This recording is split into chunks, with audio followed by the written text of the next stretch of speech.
with the book, The Rules for Abundance, I decided today I would talk about rule number 3, which is being accountable for our consciousness, right? Being accountable for the things that we think and we believe that are buried, deep down in there.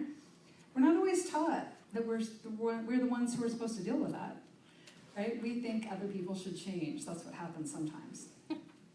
But see, it's through our consciousness, our belief system, that we perceive the world. That's how we look at the world. So there's a parable of two travelers. I'm sure you've probably heard this before.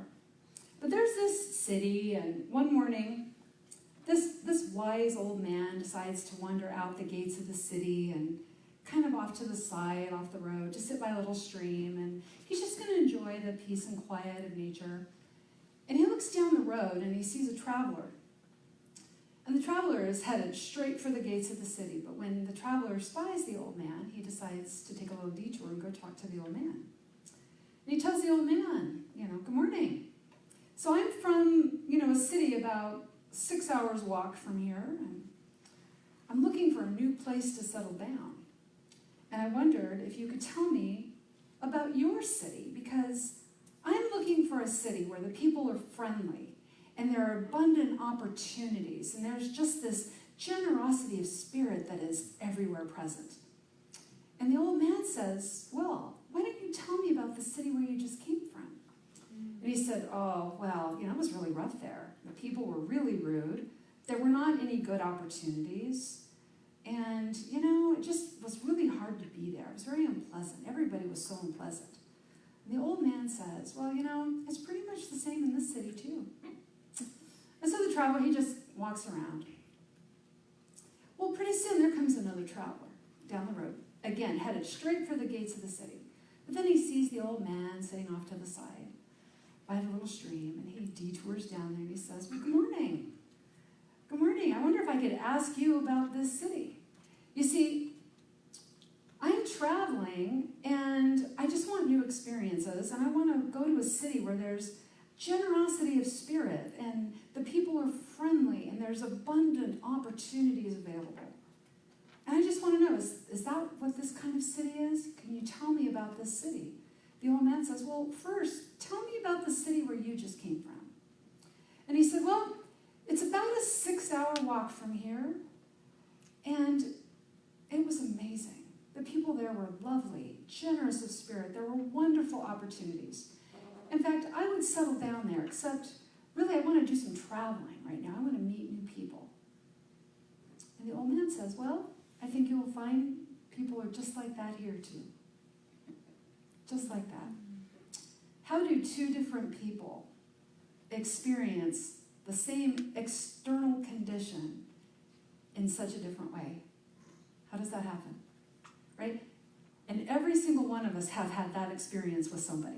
We've either gone out to dinner with a friend or family member. We had a great time and they didn't, right? We thought the waiters were great and they didn't. Or they thought the waiters were great and we didn't, right? It's not always them. Sometimes it's us too. The reason we can experience external conditions differently is because we see everything through the filter of our consciousness. See, our experience of our life is governed completely by our beliefs, whether they're true or not. Our beliefs don't even have to be true. So a life of not enough or a life of more than enough, it all originates from our state of being. It all originates from our consciousness, okay, our way of thinking. And so I'm just going to define consciousness real quickly because I'm going to be saying it a bunch of times. But we know there's I'm conscious, right? Which means I'm awake, I can perceive the environment. But at a deeper level of consciousness is where our belief system is held. And in a deeper level of our consciousness, there are beliefs we don't even know about. We don't even know. We accept things as true that when we say them out loud, like later on, we're like, that's ridiculous. How did I believe that? Right? Within our consciousness, we have something called mental tendencies. And our mental tendency is a habitual way of thinking and acting in the world when we're not thinking about how we're thinking and acting, right? A mental tendency would be to automatically react with anger if a driver cuts you off. That would be a mental tendency. It's a habitual way of thinking without thinking about it. So we started getting beliefs when we were little, right? And a lot of these beliefs turned into mental tendencies. We just live as if they're true. We act through the belief system as if it's true without ever thinking about it. So as a child, we pick up beliefs from our parents, from our teachers. When we get into middle school and junior high, high school, we notice our friends are way smarter than all the adults in our lives. So we start forming a new set of beliefs based on what our friends are all thinking. But we also have a set of beliefs instilled in our unconscious that comes from what Carl Jung called the collective unconscious. And the collective unconscious is a mass belief in lack. It's a mass belief in fear. It's all fear-based. Whatever that belief held in the collective unconscious is, it is fear-based. Now, it might have served our ancestors thousands of years ago when they were living in caves, and they needed to be afraid to go outside at night because there could be nighttime predators that would hunt them, right? Our ancestors at one time, probably the tigers outnumbered like humanity. I mean, we don't know. There were a lot of predators. So it served us at that point, but now it limits us. It just serves to limit us. Now, one belief that I think most of us picked up from the collective unconscious. You wake up in the middle of the night and your hand is laying over the side of the bed and it's dark in your room, and so you pull your arm back up and you tuck it under the blanket, right? As a little kid, I know I had that belief, and a lot of my friends did. In the middle of the night, if it was dark and you felt scared, if you pulled the blankets up, you're safe from whatever. There was no, like, a monster that could get through the blankets. So, and we know we didn't get that from our parents, because none of our parents want to be called into our room at 2 o'clock in the morning, right, to turn on all the lights and search everywhere in the room. So that's like an example of a belief held in the collective unconscious. Now, as a child, we don't have control over the beliefs that we take in. But as an adult, at some point, we have to decide that we're going to take responsibility for our own beliefs instead of blaming them on everybody else. Okay, everybody else. We want to really take a look at our belief system, because if we're experiencing lack and limitation, it means we have a belief somewhere hidden in there that will keep on keeping us in a space of lack and limitation. When we can develop a belief system and gain awareness of our belief system, that's when we can start creating an abundance belief system. And what happens when we change from a lack belief system to an abundance belief system, a prosperity-minded belief system, is our filter that we see the world through changes. We can change that filter. Remember, that filter is put up by a little part of our brain called the reticular activating system. That's why someone who maybe acts like a martyr so often always acts like a martyr and always finds reasons to say that they're a martyr. It's because they have a filtering system up. Or somebody coming from a conscious or a belief in being a victim. They have a filter up that only shows them situations where they are victimized or perceived victimization. Okay, so we change our filter when we change our consciousness. So from the book, he says, the problem. From the beginning, humankind has been immersed in a unified belief system that Carl Jung referred to as the collective unconscious, which is essentially the combined conscious and unconscious beliefs of every human being on the planet. At its core is a belief in lack. A belief in lack is at the core of the collective unconscious. Now, we were born into this life. We came into this life with the divine program to create abundance. I mean, we came in divinely designed to create abundance in our life. But we can create an abundance of good, or we can create an abundance of wanting, an abundance of needing, an abundance of lack. You can have an abundance of lack. Now, what happens is, like as a little kid, little kids have this great consciousness of available good, right? Little kids will ask for big things at the holidays just because it's available good. I mean, my kids, even when they were little, they wanted big stuff and fun stuff, but they wanted to give big things to everybody they knew too, right? We'll get Dad a fire truck or a guitar, right? They wanted to get big things because they have that big consciousness, right? They were open to it. But what happens then is through our life, we become subjected to this influence of not enough. Not enough. And I really felt this in my own life when my kids were little and I was like studying this so much, and my kids would be like, Mom, can we have this or whatever? And oh honey, we don't have the money right now. I was like, oh, why did I say that? Right? Why did I say that? There's got to be something else, right? We'll plan on that. Let's plan on that, right? But see, in our life, if we hear over and over again, well, it's really hard to do this or to do that, well, then we start thinking everything is hard. Okay, you have to work really, really hard to make money, or it's really, really, really hard to buy property and build a house from scratch, or it's really, really, really hard to find that perfect relationship. It's really, really, really hard to get your kid into a private school, right? We start seeing that it's really hard everywhere. We hear, that's not fair. That's not fair. So we think, oh my gosh, it's just not fair. Other people get it even though they didn't work as hard. I'm working really, really hard, and of course somebody else got it because life's not fair. So it doesn't matter if you don't work hard or if you work hard or not. How about to be successful, I must have this, and then I can be happy. That's success, right? We have a whole industry right now that's been created to tell us what is successful, what it means to have success in our lives. But see, if we think we need something out here to make us happy, if we need something out here to happen first, we need to get the dream house, the dream job, the dream partner first, then we're successful, then we can be happy. That is actually implying lack consciousness, because we don't believe in the abundance that can come through us. We don't believe in our available good, because we can't be happy until we have this, this, and this.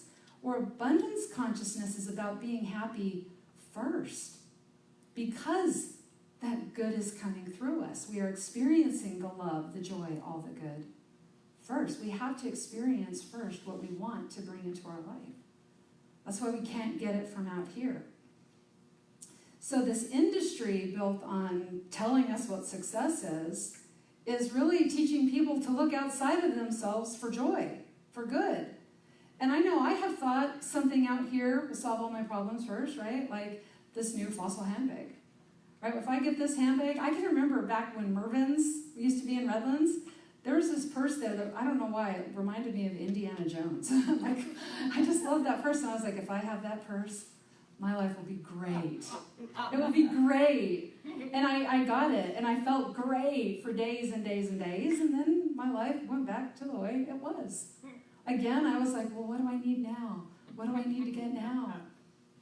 Another purse. There was, a few years ago, I was watching TV, and there's a commercial for TVs, and it was the biggest TV, like, it was huge. The music was a Queen song in this ad. I want it all, I want it all, I want it all, and I want it now.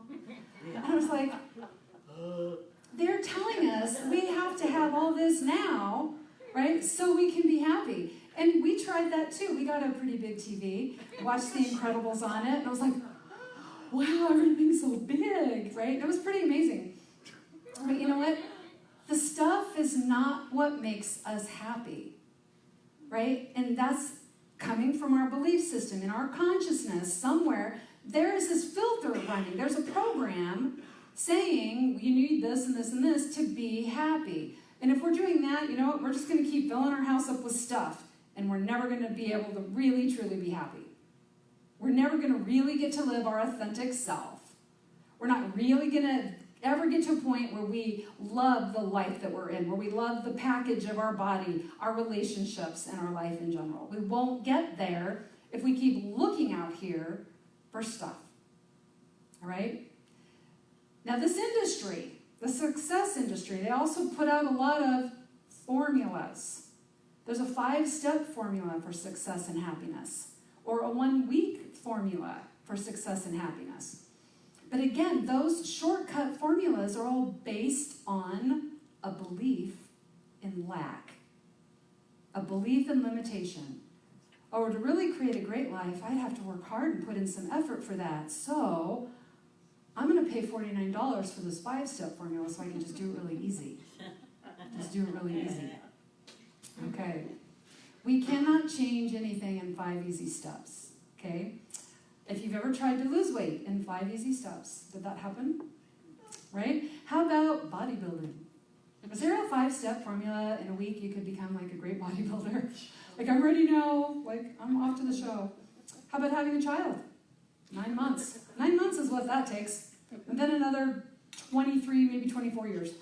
I'm learning. How about driving from here to there? Is there a formula to get you from here to San Diego in quicker than 2.5 hours? Well, I guess there's a helicopter. But there's just not this quick, easy fix formula for things. That's lack. That's our lack consciousness, because lack consciousness also inspires this idea of instant gratification. I need the formula to just instantly give it to me because I don't have what it takes on the inside to do the work.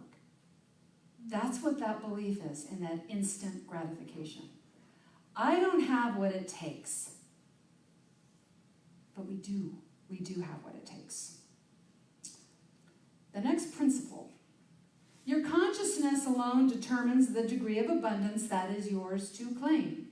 With mindful awareness, you can deduce where every condition or effect in your life originates. First, as a belief. That's the cause. Only then, if you desire, can you change it, and you can challenge it and change it. So our consciousness, it is a belief, and it is the cause.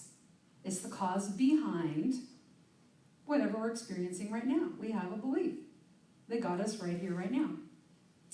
We always choose our activities based on a belief that we have. We choose that activity, which leads to a condition, which is an effect.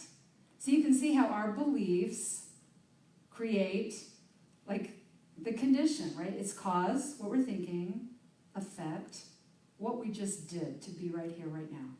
Cause and effect. For example, I'm going to make this super simple, because I had to think about this for a while. Say you have 2 people, and these 2 people don't know each other, but they each live in a tiny, tiny apartment. They both decide, I think I'm ready to move to the country, live in a bigger house so I can get a dog. They both think that, okay?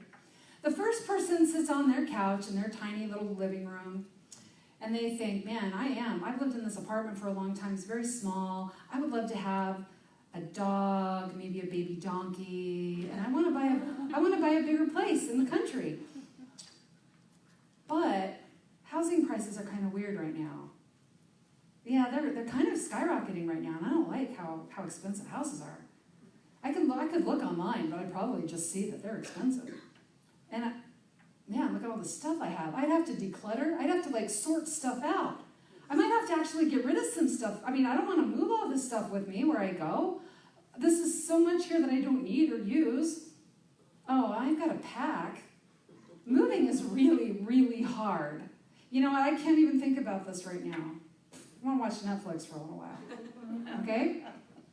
But the other person is sitting in their tiny little apartment, and they're thinking, I would love to move to the country, have a house with a big yard. I could have a dog and a baby donkey. And I'm going to go on Realtor.com right now and look. Wow, look at all those houses. Well, these are all way out of my price range. But it only takes one. And it might be easy. I can go ahead and start clearing out stuff. I could go through my closet or my kitchen. I can get rid of stuff now. Oh, I could plan a yard sale. I could start packing stuff. I could do that. Maybe I'll go to the animal shelter and look at the dogs and the donkeys. Maybe I'll do that. All right, 2 people, same situation, but 2 different belief systems. One person's belief system was fundamentally in lack and limitation. It's hard. It's too expensive. So the cause was their belief in lack. The effect was sitting on the couch and doing the same thing they always did. Or the other person, their belief system was in all the good. Okay, that abundance of good. Right? Oh, well, houses might be expensive, but it only takes one. It might be easy. Right? So their belief system led them to start doing a series of different things. Probably only one of those people will actually be moved in the next year. Okay? So the belief or a cause leads to a condition or an effect. Everything we ever experience, if we wanted to take the time to do this, and I have taken the time to do this. It's weird, man, when you really look at it.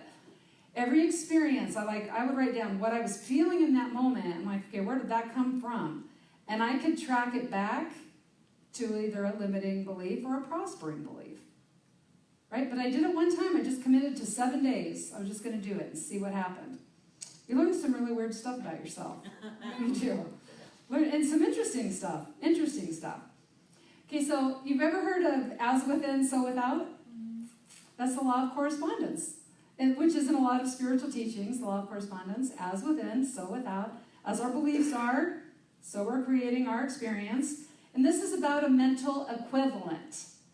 Now, there's all the good available to us because we are divine beings in a human expression right now. All the good is available to us. All the possibilities are available to us. But what are we open to receive? What are we open to receive? In the book, the author states or shares a story about a bucket and a well.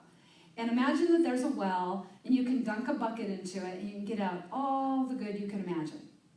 Right? And I remember doing this when I was in hypnotherapy school. We did a meditation, and I thought at the end of this meditation, I would see what was in my bucket. But actually, what she said was, how big is your bucket? She didn't ask me what was in the bucket. She didn't ask us what was in the bucket. She said, how big is your bucket? If you wanted all the good available, would you have a bucket? Or would you have a bucket? Okay, or would you have a bucket? Thank you. Yes. Okay.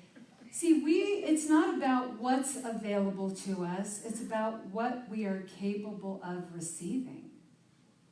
Some people are not capable of receiving, at that point in time, the divine inspiration that would guide them forward in moving out of a teeny apartment and into a home in the country where they could have a donkey. And some people are. Some people have that bucket where they could receive all that good, all that divine direction. So if life is not giving you what you want right now in this experience, right, we wouldn't take our bucket and go looking for another well. We don't do that. We don't go looking for another source of stuff. We get a bigger bucket. And we do that by learning to change our belief system, what's in our consciousness.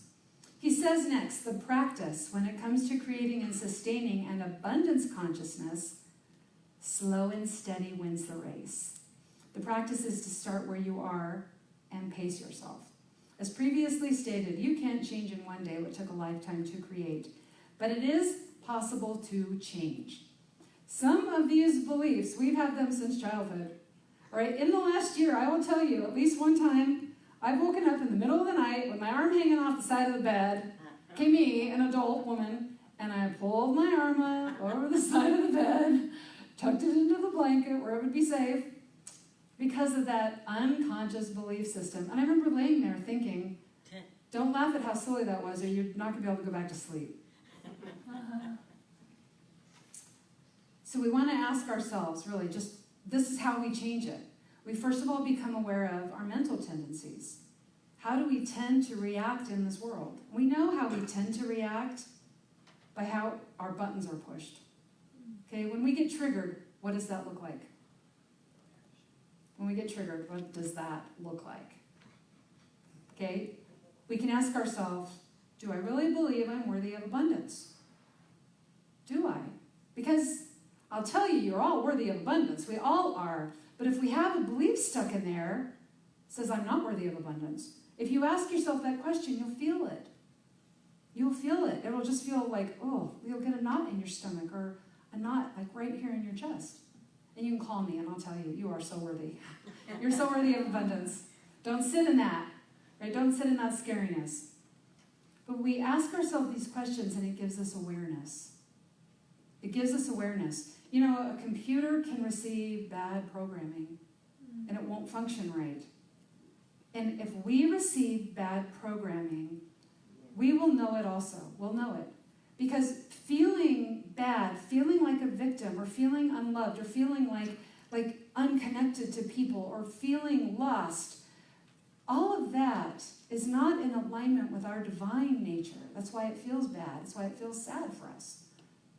It's not in alignment with who we really are.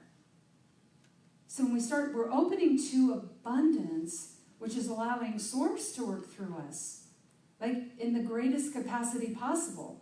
Like we allow the abundance to work through us, and that's like saying, how much light can I carry right now? Like right now, I want to carry all the light possible while I'm in this body. What would that look like? What would that look like? But awareness of that all leads to new consciousness. So we look at our typical way of responding or reacting to situations, right? Did I respond as a victim? Do I need to be rescued? Do I need to control everything around me? Like, am I feeling like I'm going to spin out of control and things will fall apart? What are the effects in my life? What are those effects? Am I feeling unappreciated? Do I feel like a doormat? Do I feel like people just think I'm a weirdo and don't love me? Right? Those are the effects. We look at our current situation and we can track that back to a belief system. What am I feeling right now? Am I feeling like a victim? Okay, where did that come from? Somewhere I have a belief system because I know I'm not a victim because I'm the activity of the divine in a body. What would make the divine a victim? There's nothing that would make the divine a victim, right? God is bigger than anything in its way. Love is bigger than anything in its way. There's no way Source energy at any level can be victimized. And that's what we are. We are Source in a body. There's no way. So we track that faulty belief, that limiting belief, back in there somewhere. There's programming. We got it in there somewhere. You know, we can look back at those two people who wanted to buy the house, right? They could each track back that limiting program. They could do that. So in the book, he says, practice just asking, is there a belief in not enough right now? Do I have a belief in not enough? And if I do, track that event back to a belief. Remember that abundance is a lifestyle. It's a 24/7 practice. One affirmation is not going to change our life. Okay, carrying a crystal around today is not going to change your life. Burning a prosperity candle, real quick, because I need $500 by 5 o'clock today. Right? Remember, these quick formulas are not going to change our life. Now, I love crystals, and I love affirmations, and I love burning candles, and I love doing all of that. Meditating on a daily basis is so good for us, but slow and steady wins the race. Right? There's not a 5-step formula for changing a belief that took us a lifetime to embed deeply into our consciousness. Okay, I go through a pretty lengthy process myself, and I do it a few times a day. But when I find myself feeling like, oh, okay, like where am I? I'm feeling limited. I'm feeling that lack. I'm feeling not enough, not enough. So I'm like, okay, whoa. And I'll go through the first 2 principles of unity. God is all things. Source is all things. That means everything that's ever been, everything that is yet to be, everything we see here and now.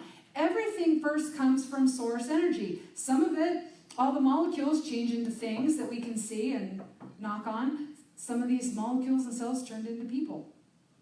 Right? But Source energy is what created everything. It's the quantum field.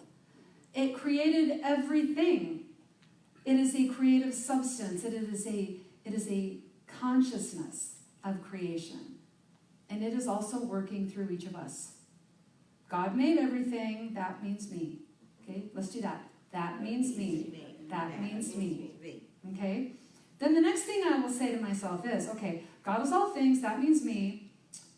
So within this place I'm struggling, that means God is present there too, because God is everywhere. So why would source not be within that also? And so I don't have to know how to fix this struggle I'm going through. I don't have to know how, because when I get myself into this space, okay, I am the activity of spirit in this world, and the activity of spirit is present in all things. When I get myself into that space, I know that I do not have to know how to do a thing, because there's that within that knows what to do, how to do it, and it compels me to act on what it knows. When we get centered in that, if we can just get to that point where we can say, yes, that means me too, then we can receive divine inspiration. We receive divine direction. And we still have to act on it. I mean, we can't just receive it and say, okay, you do all the work, please. Okay, we are the activity of spirit in a body. There's not something out there that's going to come to our rescue. It comes through us and it guides us. But I have to be in that space. We all have to be in that space. Now, I say lengthy. It could take 3 to 5 minutes maybe. That's not a lot of time out of the day to get into a consciousness of abundance of all the good. That is not a long time. It's not a long time. Our ability to change our consciousness lies within that practice. He says now in the book, he says, the payoff, when you change your consciousness, everything changes for you. The world may not change, but how you perceive it and yourself will change. With that change comes a new relationship with an abundant universe. People are the way they are because of their consciousness. We are the way we are because of our consciousness. That's why we are how we are. But when we become accountable, when we decide, like, starting right here and right now, I'm going to pay attention. Am I in abundance consciousness of receiving all good? Or is this consciousness just bringing me more of wanting, needing, feeling lack? What is my consciousness bringing into my life? And I know because I just look at my life. It's right there. Right there for me to see. Where's my consciousness right now? So we become accountable for our consciousness and we start transcending our way of thinking. That's spiritual alchemy. We are all spiritual alchemists. That's what we are. Our limited, fearful-based thinking is the lead. And our abundance consciousness of receiving good, being open to receive divine instruction, and then acting on that divine instruction. Because sometimes it takes courage to follow that inspiration. Right? But that's the gold. We transcend that lead into gold. And that is how we create heaven on earth. So until next time, remember that you are the activity of spirit in a body. You are the heart and the hands and the soul and the heart and of the divine in this world. You are a soul divine for growth and goodness. In everything you do, you are blessed, and so it is. Amen. So it is. Thank you. All right, so we have a closing song for you.